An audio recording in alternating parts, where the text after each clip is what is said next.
He's like Goldberg. He comes out for 12 minutes and does the same match over again. It was a cute little storyline. He's Goldberg if Goldberg worked more than 10 minutes. It was 3.5 years as the champion in the modern era. It's unheard of. Like, what are you talking about? Do you watch wrestling? Do you hate wrestling? What's wrong with you? Roman for me is top 10 all time. There's a possibility for Roman to be top 5. I don't even know if he's in my top 10, but I'm still defending him because saying he's the most overrated is insane. But like the fact, like, did you get any credit for the fact of where he came back from? Like, I always brought that up. It's like, you want to say he was the worst big dog, like pushed down our throats and awful, and then look what he became. Doesn't he get credit for coming back from the depths of hell? Well, I guess his point it's not like he was just neutral. He didn't do that. It wasn't. How didn't he do that? His promos were better. His character work was better. His stories were better. His matches were better. We had a good storyline with the bloodline. It was a fun moment in time, but it's time to move on. The internet's got me feeling crazy because the bloodline era, it's not even just a storyline. He said it was a fun little storyline. It was like, give me a break. It was 3.5 years of him holding the title, and it wasn't all perfect, but it was not stale overwhelmingly, or that's not what I took away from it. It was one of my favorite. It made me fall in love with wrestling again and get invested in it week to week. And now people with the revisionist history make me think, like, was it actually not good? Like, are you kidding me? I thought it was incredible. I'm going to give you a hot take that's going to annoy you and probably piss you off, but here goes. I know a lot of people. Roman Reigns is probably the most overrated main eventer in WWE history. The most overrated main eventer in the history of WWE. This take is like 6 years too late. I think if you talk about the big dog era of Roman Reigns, where he's when he's got the old teeth, before he went away for a while. Yeah. The real teeth era. I would agree that he was shoved down our throats. That is pretty much undeniable. I wouldn't dispute that at all. But I guess the point is they were trying to get him over in whatever means possible, but they were doing it in such a bad way that it left a sour taste in our mouth for a lot of it. The moment that springs to mind is, I'm pretty sure, was it Roman won a Royal Rumble when it should have been Daniel Bryan, right? 2015. That's like the big moment where everyone was like, nah, you need to get rid of this guy. We don't want him. And I understand that. Roman comes back with new teeth, lovely teeth. Very good teeth. He wins a title pretty quickly, and he's got Paul Heyman with him. That's not the same character. It's a different character. By the way, he gives most of the credit to Paul Heyman. He's like, Paul Heyman's a GOAT. He's only that because Paul Heyman could do it with anybody. It's all Paul Heyman. But, I mean, don't get me wrong. Paul Heyman definitely adds, he adds a shine to him. Of course. There definitely is a piece that he adds to that. But the aura that Roman comes out with, the way he talks, the way he walks, the way he holds a title, his matches, they are different. He used to wiggle them when he had both of them, and he'd swing them. Like the details. That's not anybody else but Roman. Unless Roman comes out tomorrow on a podcast and says, oh, by the way, I was told all of that, how to do all of that by Paul. But even if you were, you have to go do it. And you have to be convincing doing it. You still have to deliver it. Yeah, absolutely. Because he was told to say suffering succotash, and he did his best to get it over. If you're an actor in a film, right? You're told to do it. You win the award. You still have to get taught how to be an actor. I think Paul Heyman is also not on his own going to turn you into this main eventer with Cesaro, Curtis Axel, Ryback. Yeah, like you don't put Paul Heyman with someone and instant, like they're guaranteed, and that you have to do something. Mm-hmm. Roman, of course, he had his moments where it was too much. But like you said, Jason, this criticism is coming probably about 6 years too late. Yeah. You could say what you will about the Bloodline storyline, and that maybe we're getting to a point where it just kind of needs to go away. But those years where it was at its peak were the golden age of this new post-COVID era of WWE. There was no better storytelling. And you could say it was Jay, you could say it was Sammy. There's also Roman. Roman is genuinely, I would say, very good on the mic now. He has what we call aura, what the kids these days call aura. Probably better than just about anybody right now. I also question, what do you mean by overrated? Do they mean undeserving of the attention? Well, you call them an industry plant, which does mean undeserving. Industry plants, but wrestling, you push guys. Everyone's an industry plant. What does overrated mean? Because you could it. say, if you say overrated in the ring, we can like hone in on that. We can overrated on the mic. If you just say overrated in general to a superstar that is undeniably popular, how does that make any sense? The whole point is to get over. The whole point is to be popular. The whole point is to get reactions. If you're getting that to a large scale, what exactly are you talking about? What's overrated? If you look at peak Bloodline era, Roman was the yes, I know that Jay's there. I know Jimmy's there. I know Sammy. He's the nucleus. I understand. He stirred the drink. All of that. Yeah. But Roman was the reason we tuned in. Yeah. And yes, we got bored of the finishes. We did. I'm not going to dispute that. Some of the matches became tedious. But we kept watching. We knew that someone was going to come in. But I wasn't watching it for that. I was watching it because the segments in the shows that Roman was involved in were incredible. Go back and watch Stone Cold Steve Austin's matches at the prime of his career and tell me none of the match schmozzes or stupid. 100%. But then you watch the segments and the storyline continuing week to week, and you can't look away. I think selling out arenas, selling out pay-per-views, marketing being such a way that it meant his face was on everything, selling so much merch. Like I think I've got like 3 Bloodline era T-shirts upstairs that I ended up buying because they looked pretty sick, but because I believed in what I was watching. Like I loved it. I tuned in every fucking week to watch all of it. Are you telling me, oh yeah, no, he's overrated? He's not, because I believed in it. Yeah, I agree with the point. I can't name you every single Roman Reigns match and every single promo and be like, oh yeah, this is the best one. That's the best. But it's not. It's not just but about that. You could probably go back and look, and if people told you, you would start to remember. I remember 100%. that. Or you can't just access it instantly. There's too much wressling content every day for us to do that. That's the thing. I'll give you one right off the. I'll give you one right off the bat. His Hell in the Cell match against Jey Uso. Unbelievable. Yeah. Or the match he had this year against Punk at WrestleMania. Against Punk at WrestleMania. Or the one he just did with Seth. Or the one where he covered. Oh my God. How crazy was that, man? We were there.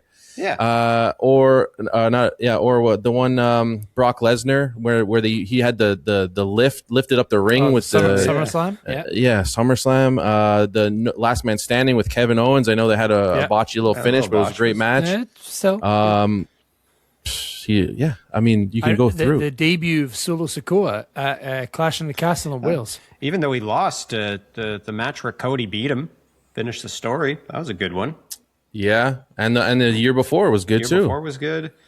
He's a big time player. He shows up when it matters and he delivers. Can you name one singular amazing John Cena match? I could think about it for sure. I'm sure you can think about it, but Roman's in the same boat to me.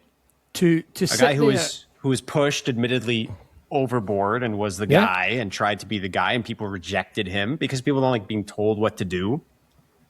And then people kind of came around when it didn't stop being as overt. I don't know. It feels normal to me. The parallels are there for me between John and Roman. Like, well, they tried to make him John. That was the problem. Yeah, two guys. You have two guys that when they first came in were pretty hot. Like Roman as part of the Shield was really hot. Well, no, John was ice cold and then turned heel and became hot. Well, I mean, remember when he was the generic prototype? He was very beginning. He was going to get fired. Yeah, but if we're talking about like Thugonomics, John Cena, which is really when he became John Cena, right? Yeah. When he comes in, he was hot. One of my all-time memories of John Cena is him versus Big Show at Mania for the US title, and that's pretty early on, right? Yeah, very. And then you build this character until eventually, you're right, he became shoved down our throats, and I hated watching John Cena for a while because I was so bored of it. It was the same shtick. He was polarizing. but you would never say that he's overrated because what he did was bring in money. What he did was bring in eyeballs. Like yeah.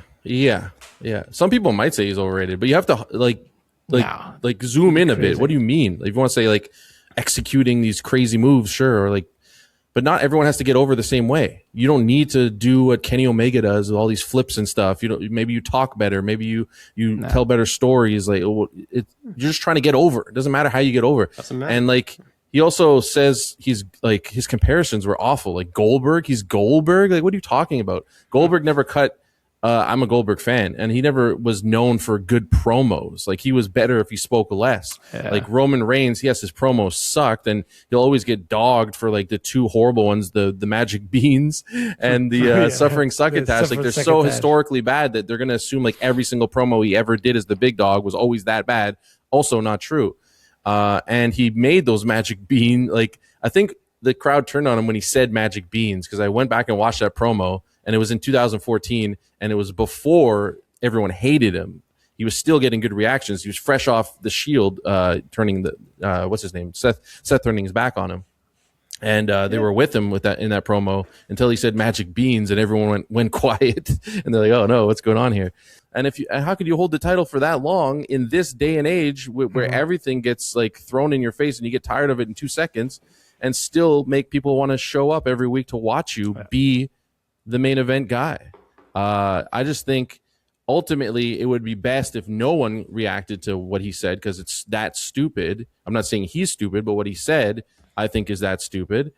But people bid on it because you want to make content, so I'm biting on it. We're biting on it, and it's fun. And it actually like triggered me like in a good way. And it's nice to be triggered once in a while in wrestling because you kind of fall asleep week to week. You're not invested in anything. You're going through the motions. And then I'm like, what the hell is he talking about? Roman Reigns overrated? That's crazy.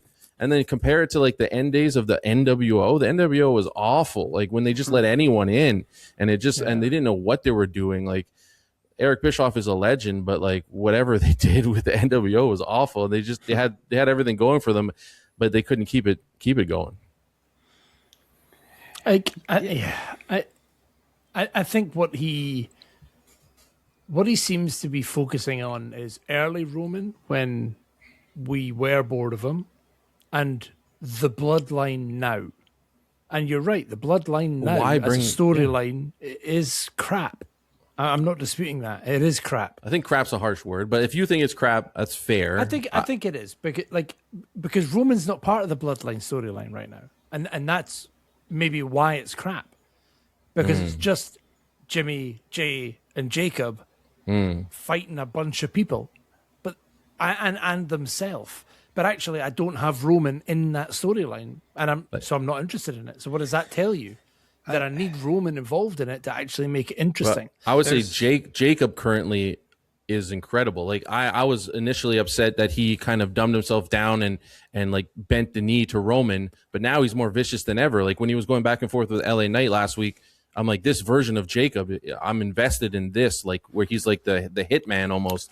And he's teetering on the edge for me. I think if he continues this with no payoff, no, he's going to have to destroy some people. Yeah. I'm going to lose interest in him. I really am. There's one other point I wanted to make about Conrad's soundbite, which is he said something that if Roman was gone from WWE, would there be any impact on their financials? But I think at this point, I don't know that that's true for any person in WWE who would leave. Like, even Cody, realistically. They'll keep going. They'll keep going. The machine is massive. We're talking about a multi-billion-dollar company that has clearly a ton of ad revenue coming in and partnerships coming in. I don't think anybody can leave. It's not like, Kevin Nash and Scott Hall defecting to WCW back in the 90s. We're not in that phase anymore. No. People can go back and forth, WWE, AEW, and either company is probably fine. So I don't think that's a valid point in the argument either to say, oh, well, if Roman's gone, because Roman is gone most of the time. He's gone for months at a time. So yes, of course, nothing changes, but I wouldn't say nothing changed, but I know what he meant. Like they'll be okay without him. But you could say that about anyone on the roster probably at this point. I think if somebody truly is overrated when they leave, the impact doesn't need to be necessarily felt, but it's what happens when they come back, right?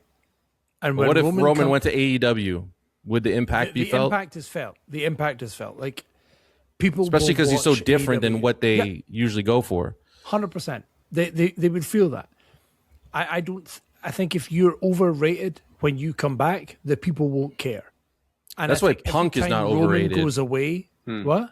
That's why Punk is not overrated. He's a needle mover big time. Like when he was in AEW, he made people tune into AEW. He made me watch, and he comes back to Punk. But you can't deny his star power. He's overrated. No, of course, say he's overrated.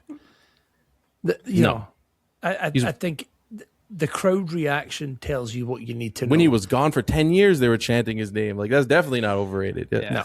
I think what his words can kind of be summed up as, and people do this all the time to get reactions. What he actually means is he doesn't like Roman Reigns that much. That's fine. That's good. That's make okay. It to, he's bad. I don't like him, therefore he's bad. But he said he thinks he's the most overrated WWE main eventer of all time. So we're going to go based off that. I think Eric Bischoff said, I am bored of him, which is fine. You're bored of him. You don't like him. That's much more defensible. And he said something so hyperbolic, Conrad, that like it went crazy on Twitter. And then he started moving the goalposts and started saying like it became like he's not the GOAT. No, the argument wasn't is Roman the GOAT, but then it's turned into that. He's trying to get away from like the initial things he said, and he's leaning into it and trolling and making the most of it. So whatever, it's fine. It's not a big deal. There's no personal attacks on him. You can have opinions. You can say crazy hyperbolic things, and we can attack what you said, and that's it. Not you as a person. And I personally think it's stupid to say that, and I vehemently disagree with it. I think it's insanely ridiculous. And I think the big dog era is overstated as well, how bad it was. Obviously, it was very bad starting Royal Rumble 2015. But I just went back and watched that Rumble. If anybody won that Rumble, except for maybe Stone Cold Steve Austin coming back, they were going to get buried. The crowd hijacked that Rumble the minute Daniel Bryan was thrown out very early in that Rumble. And they set him up off like horribly. It was a horrible way to set him up. I'll tell you another thing. So Brad and I were at the previous year's Royal Rumble in Pittsburgh in 2014. And Roman was one of the last four guys left. Batista, Rey Mysterio, and doesn't matter who else because Batista ended up winning.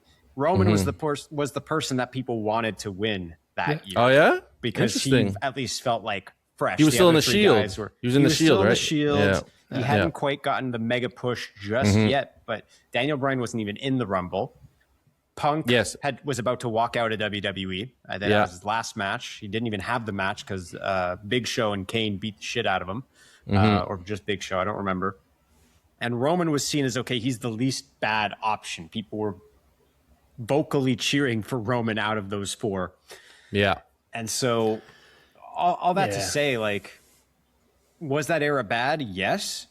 Is it bad because of Roman and Roman only? I don't think so. I think that's incredibly revisionist. The product wasn't great. The product wasn't great at that time. The writing wasn't great. The direction, the booking, everything was like he wanted to push this guy. The writing wasn't great. Yeah, exactly. He tried to push a guy that felt so you pushed him off a ledge.